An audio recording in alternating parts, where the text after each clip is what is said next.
battling the relentlessly negative doom and gloom news media. It's the Nick Stenger Show, coming to you live from the Stenger Family Office headquarters. It's your host, Nick Stenger. All right, ladies and gentlemen, welcome back to the Nick Stenger Show. My name is Nick Stenger. We are the Stenger Family Office. For the past 42 long years, it has been our mission to deliver both clarity and confidence to help secure your financial future.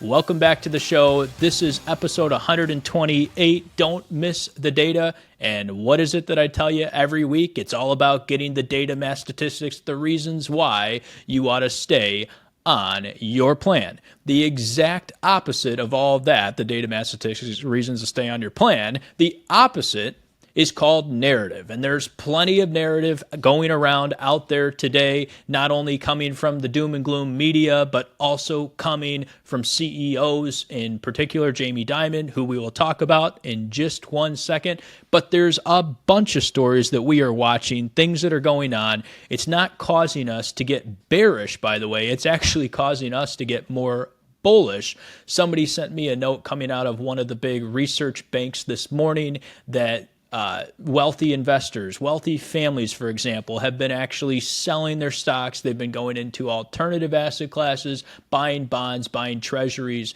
That to me is actually a positive sign when you start to see stuff like that happen. And one of the metrics we track are fund flows. You watch where money is going in and where it's coming out of. That ought to tell you where you could be a contrarian. Contrarianism is kind of what we do. We like to run towards the burning building when everybody else is running out. We want to buy when people are panicking, and we want to take profit when times are good and everybody thinks things are just going to keep going up forever. That's how you become a good investor. And so in the short run, we may buy a company, buy a sector, buy a stock, for example, that really doesn't make a whole lot of sense. I mean, we might take a small loss on it temporarily. We talk about this in our show, Bullish, all the time. Encourage you to watch Bullish. It'll give you some insight into our due diligence and rebalance process on our Resilient America portfolio, strategic value, like many of you are in, and even our ETF portfolio where you have those stocks, but just underneath the surface. The bottom line is the fact that we want to buy companies that over time, we're not worried what's going to happen 6 months, a year, 2 years from now. We're more interested in what's the 5-year trajectory, what's the 10-year. And by the way, anytime you read these doom and gloom stories, but anytime you listen to these surveys or look at fund flows and you see what people are doing, what you also want to just ask, the question you want to ask is not necessarily what people are saying, but what are they doing? That's the big question.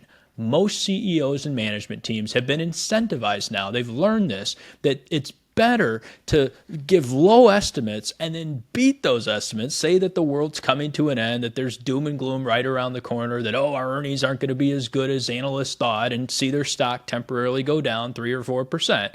Why? Because then they can beat those low expectations the next quarter in earnings. And you see this in FactSet research. FactSet tracks all the earnings coming out of the S&P 500, and they'll tell you the same thing. Companies have this propensity to beat earnings. Why? Not because they're just really good at beating earnings, but because they know how to set expectations. They're really good at tampering analysts' expectations on the future. And that's a skill that you kind of learn over time. Back in the 90s, companies didn't do that. They did the opposite, and they paid dearly. They told people, we're going to see our stock go up 500% because we have a certain number of eyeballs looking at our website, for example, and people clicking on our page, not actually translating into real sales, literally valuing their stocks off of eyeballs. And it's not all the company's fault. Obviously, it's not the company's fault that investors buy their stock and trade it up at ridiculous values. But what does happen is when they overpromise and underdeliver, they pay dearly for missing estimates. So that's where CEOs are. You just got to get into the mindset of a CEO or a management team, put yourself in their shoes in a boardroom, and just think, okay, we first of all do not want to miss expectations. And the second thing, I've talked to many of these CEOs and management teams, The second thing they don't want to do is be the only one standing on an island. And even if they're right, they don't get rewarded for being the lone voice in the wilderness, okay? They get rewarded for being part of the herd. And that's what I keep saying. It's like your mother told you growing up, if everybody's jumping off the cliff, do you really want to jump off too? Well, the answer for most of these companies is yes. They would actually like to jump off the cliff together rather than be the one standing on the ledge and have that be the wrong thing to do, even though it's the right thing to do in the long run. So you'll see this happen with management teams. You got to try and tune it out. You got to try and just get past it and look instead at the bottom line trajectory of a company's earnings. Now, that's all fine and well. You found the right company. You're buying the right sectors, the right stocks. Things are good. What happens in the short run? Well, valuations can go up or down. So even if a company's doing $100 in earnings and then the next year it does 150 and then the next year it does 200, you're seeing a nice little growth trend.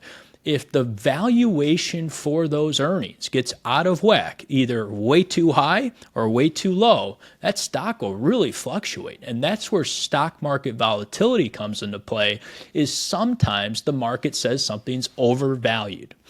The question that people are asking today is not really necessarily, are earnings going to be abysmal? Although there are some doom and gloom pundits out there who have said that earnings are going to be terrible. I completely disagree with that, by the way. I actually think earnings are going to be just fine and companies are going to do okay. Now, that they may slow down next year, they may slow down the year after, that's okay. But for now, as far as the eye can see, earnings are actually in pretty good shape.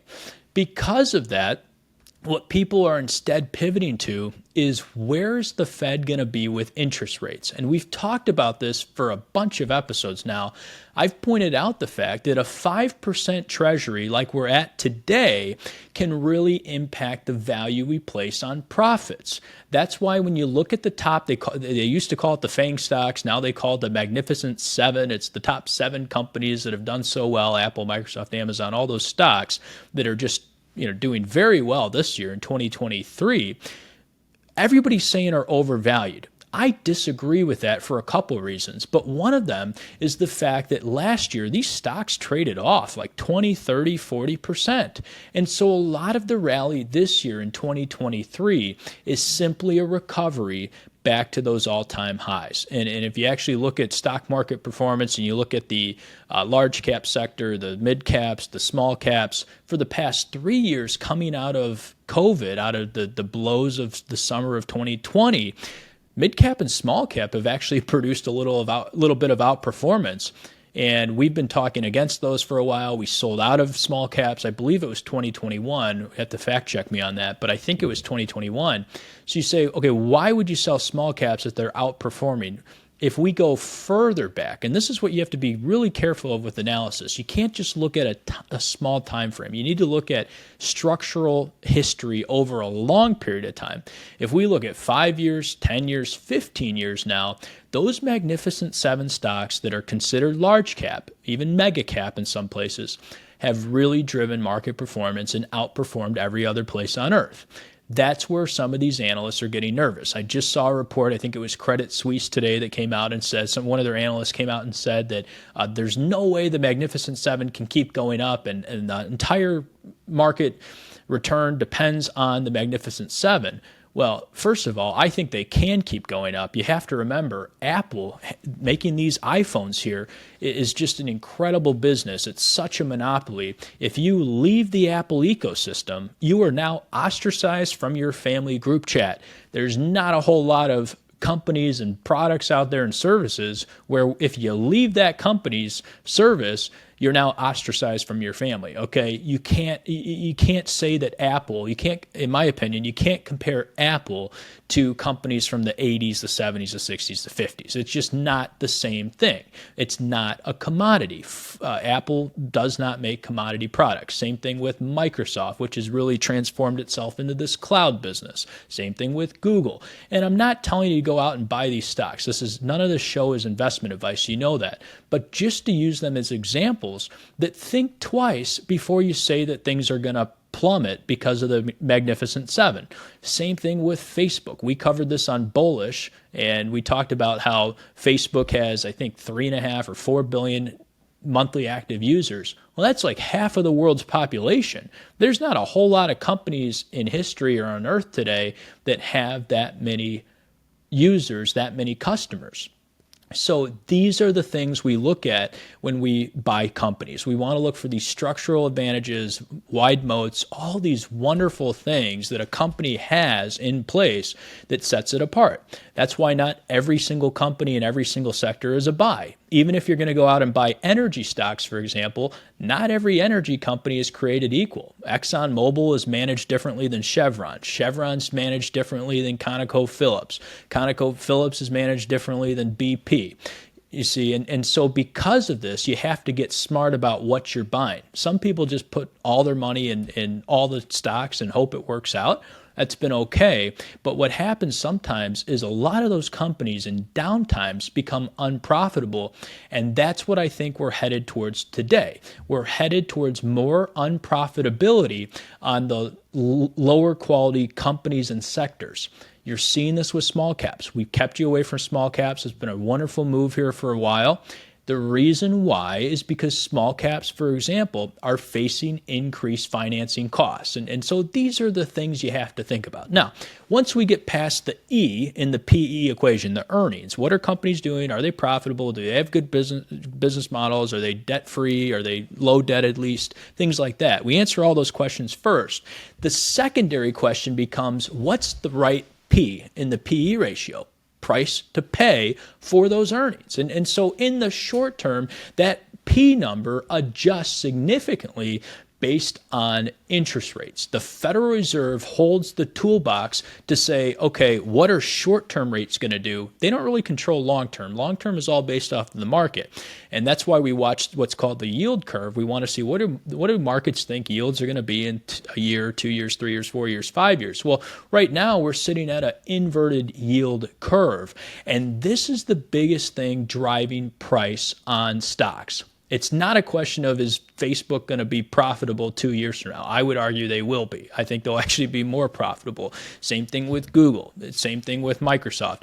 Even going to some of the value companies like McDonald's. It's not really a question of, is McDonald's going to be selling more hamburgers in 5 years than they are today. That, I think we can all agree, is true. McDonald's will be more profitable 5 years from now than they are right now, unless Congress does some crazy policy and they maybe tax earnings more, but I think a lot of that flows through to the menu prices. All that aside, the question becomes, how much are those hamburger profits worth 5 years from today versus now?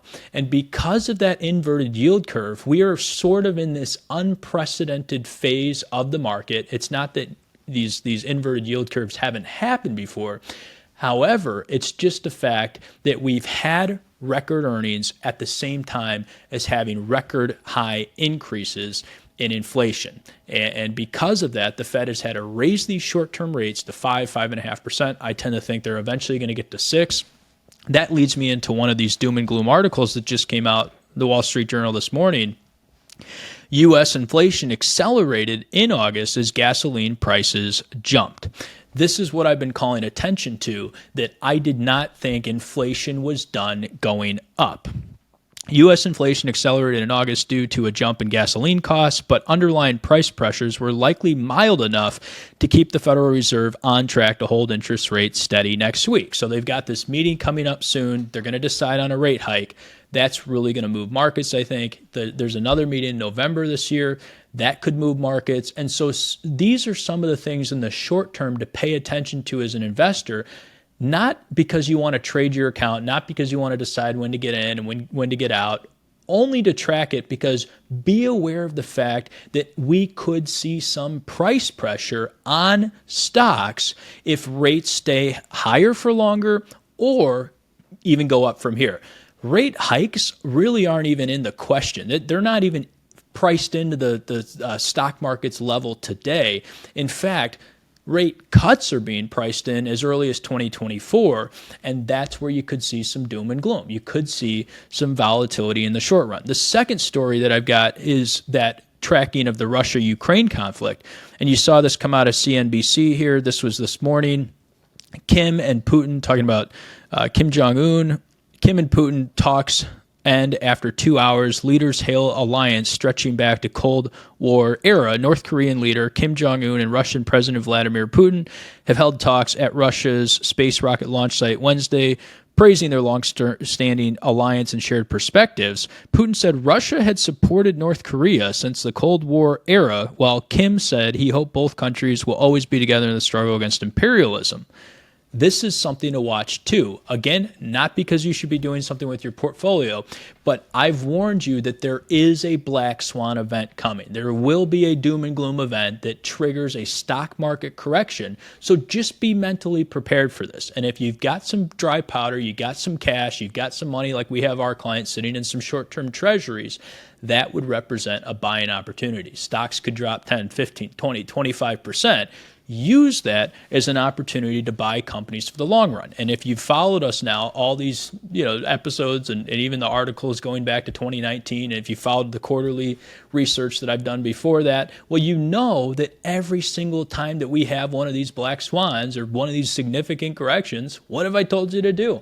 To buy stocks. That will be true again. So don't lose sight of the long-term plan. Don't lose sight of the long-term data. There's always going to be a million things to worry about. They're going to affect prices in the short term. The real question long run is, are you owning companies that have the propensity to survive over time? And the one area outside of small caps I've called attention to, this, is international stocks. I have long called out Chinese, European, Japanese companies. Obviously, Japan having an okay year this year, which is kind of unique. Greece is having a good year. Turkey had a good year last year in 2022. But once you get past those one-time spikes up in a country's stock market, there's a long-term trend that U.S. companies are just so much more advanced than any other geography on earth. And I think I would compare the U.S. and our stock market really to what I said about the Magnificent Seven, and that's the fact that the big get bigger. The people that have figured out the playbook on how to be successful get so far ahead that by the time the competition catches up, it's too late. It's not even considered competition. And so like Apple, for example, maybe some other company out there, maybe Tesla or somebody, I guess, comes out with a competing product to the iPhone, but it would take a lot to completely disrupt that business. They're just so far ahead of the curve, and they weren't even the first mover necessarily. There were tons of cell phones and companies phone companies before them, but they figured out where is the competitive advantage. Same thing goes with Google and Microsoft and JP Morgan and Procter & Gamble and McDonald's and all these great U.S. companies that are so far advanced compared to the European counterparts, compared to the Japanese counterparts. And then there's sort of a risk there too we'll talk about in a second. But here's an easy example to think about this. Starbucks. Okay, Starbucks operates all over the world. They've cracked the code with coffee. I guess it's the world's most popular drug, is what some people call it, caffeine. But they are now talking about expanding into China to the tune of 10,000 stores by the year 2030 or so, 2030, 2035, somewhere in there. Bottom line is they want to have this massive presence in China. Well, China at some point, okay, is going to look at Starbucks and they're going to say, why don't we have a competing brand? Why don't we have a nationalistic Chinese version of Starbucks, which they already do? What could be the risk long term there with some of these U.S. multinational companies is they get boxed out by that local competitor, not because they don't have a product that the Chinese people don't like, for example, but just because of political pressure that CCP wants to crack down. So it's an opportunity. At the same time, it's a risk. That's why I've said, let's be really careful before we go out and buy the Chinese equivalent of the American company. Let's be really careful till we buy the European equivalent. And the bottom line reality is there's just not really a competitor for most of these companies in these other areas. So Starbucks across Europe does not really have any competition. Same thing with Apple, same thing with Google, same thing with Microsoft, same thing with all these stocks. They just don't have equivalents. Now, it's not to say there's not good companies out there in Europe. It's not to say there's not good companies in India. In fact, there's an Indian lender, a mortgage company that's doing very well. There's LVMH, that's the luxury brand in Europe. We have a couple other names like ASML, a couple other stocks that are decent buys, but they don't have anywhere close to the market caps of the top U.S. companies. So the positive there is stay in U.S. That's been our advice. The risk, though, is if you're buying a U.S. company that's overexposed to China, I think you could have some trouble. You saw this when Russia invaded Ukraine. McDonald's had to shut down all their Russian restaurants. After 30 years of operating in Russia, they're completely out. Didn't really hurt earnings, thankfully, a little bit in the short run, but in the long run, it hasn't done much to the stock price. Imagine if McDonald's, for example, had to stop operating in China for some reason. That's where we just have to be a little cautious. We have to watch that. What's happened the past couple years since the trade war, and this is another article that came out that I disagreed with, was people said, oh, Trump's trade war didn't work. And this isn't anything about Trump, whether you like him or hate him. We can put that aside for a second. But the trade war itself, I think, actually did really make a difference. And that's to say that a lot of these companies woke up to the reality that they cannot be best friends with the CCP forever. There will be a price to pay for that. Now they're moving that production. You saw Apple do this. They're trying to move that production out of mainland China and get it into India, where you've got a lot of the same good things going on that you have in China, these companies like low-cost labor, for example, a big population, over 1 billion people. A lot of the positives of China exist in India without a lot of the negatives. And you don't have the CCP, for example. You don't have a lot of the corruption. Now, India has plenty of problems, but it's just not the same level of problems that the Chinese environment has. And this is why we've been long-term bearish on China. I think at some point, China really is going to have a price to pay. There was another Wall Street Journal article that came out the other day that was talking about population and just the fact that they're increasing their child policy. It was a one-child policy, two-child policy. Now it's a three-child policy. The fact that they're moving backwards on this now is still not going to help them. The aging population over there will not be replaced by babies. They're going to have immigration. Now think about that for a second. China having immigrants come in that want to grow a business, it's nuts. It's never going to happen. Unless they become a democracy overnight, it's just not going to happen. That's what saved the United States is, yes, we've got declining birth rates. That's all true, just like Europe. But we are still the top destination for people to come to immigrate towards. And that's a unique feature of the United States. That's why I think the big get bigger. I think the U.S. continues to outperform, and those trends don't reverse over time. So we've talked about this the past couple weeks. Large company profits are expected to rise 26% by the year 2025, which would place the S&P 500 index, if we do have about 4.5%, maybe 4% interest rates with the possibility of rates declining, we're looking at an S&P of 5,300 to 5,500 points by the end of 2024.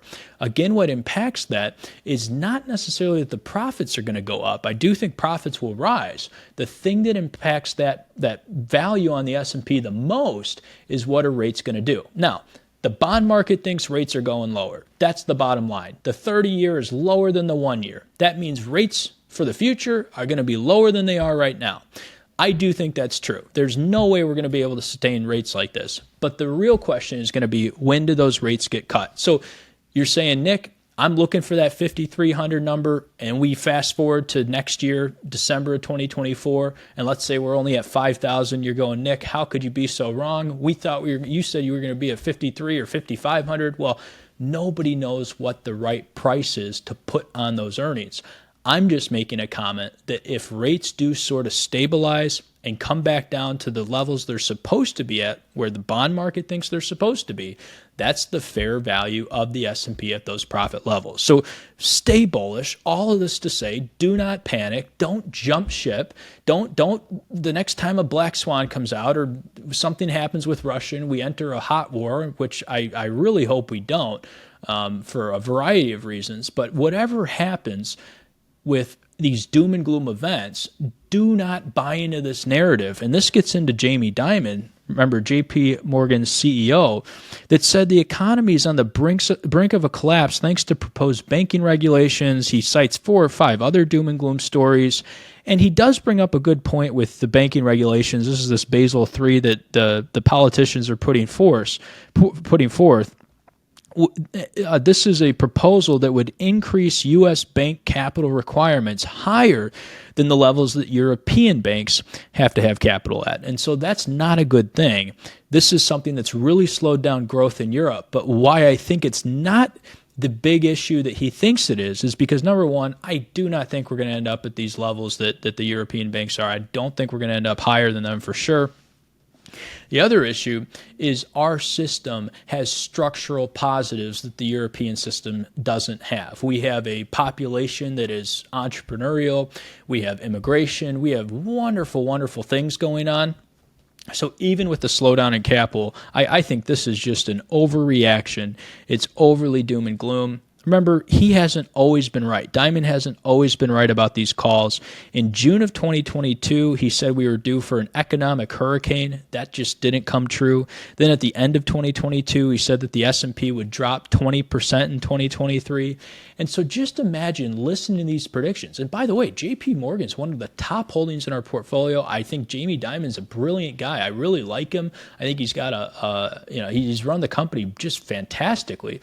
But you just got to take these predictions with a grain of salt when we go through these times. Because if you listen to this stuff, you'd be sitting on zero return for 2023 when the market's up in the double digits. So that's where we're at today. Now, one last comment about growth and value. At some point, the growth trade is going to adjust a little bit. The value trade will come back a little bit. So value sold off a little bit. Some of those companies that aren't high octane, high growth, have growing earnings, all the rest that pay more dividends, worked really well in 2022 when everything was down.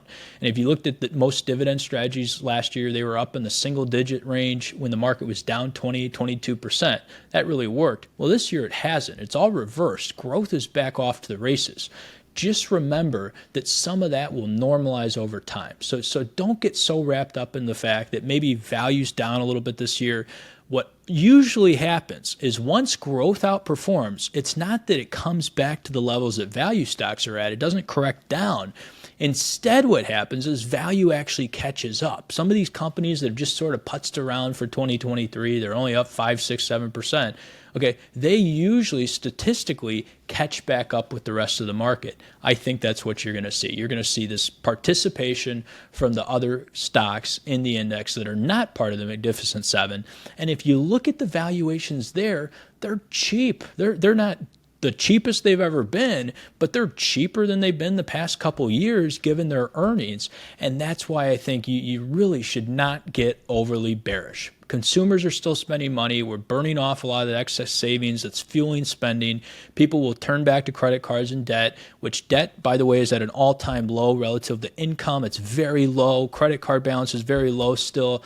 Yes, the student loan payments are restarting, but that's not a reason to panic. Remember, these people paying off their student loans are not spending anything on a relative basis compared to baby boomers, which are the real driver of the economy. So there's so many reasons to stay bullish, stay optimistic. Do not get thrown off by one or two of these doom and gloom predictions. And by the way, they're coming. More of them are going to come out. More people are going to get bearish. When one or two people get bearish, others jump in because it just makes you sound smarter. Being bullish doesn't make you sound that smart. Like when we say, hey, stocks are going to go up. Okay, well, that's not very interesting. It doesn't sound all that intricate. It's not supposed to. It's just supposed to say, look at history. Look at stocks over the past 200 years. They've compounded at a rate of 10.5% per year before inflation, whereas bonds only compound at a rate of about 5%. So you're telling me you want to sell your stocks and go into bonds that after inflation and taxes barely break even. I mean, it's just a bad idea. So don't get bearish. Don't take your portfolio and go all treasuries. It's a bad idea.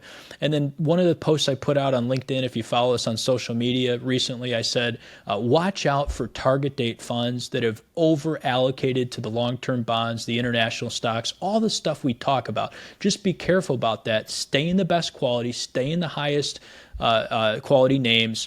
And I do not think, I will say, despite being bullish long term, I do think there are risks ahead for the lower quality names out there. So stay high quality, stay in the best stuff, stay in the US, and I think we're going to be just fine over the long run. Thank you so much for being here for episode 128. We'll see you next week for episode 129.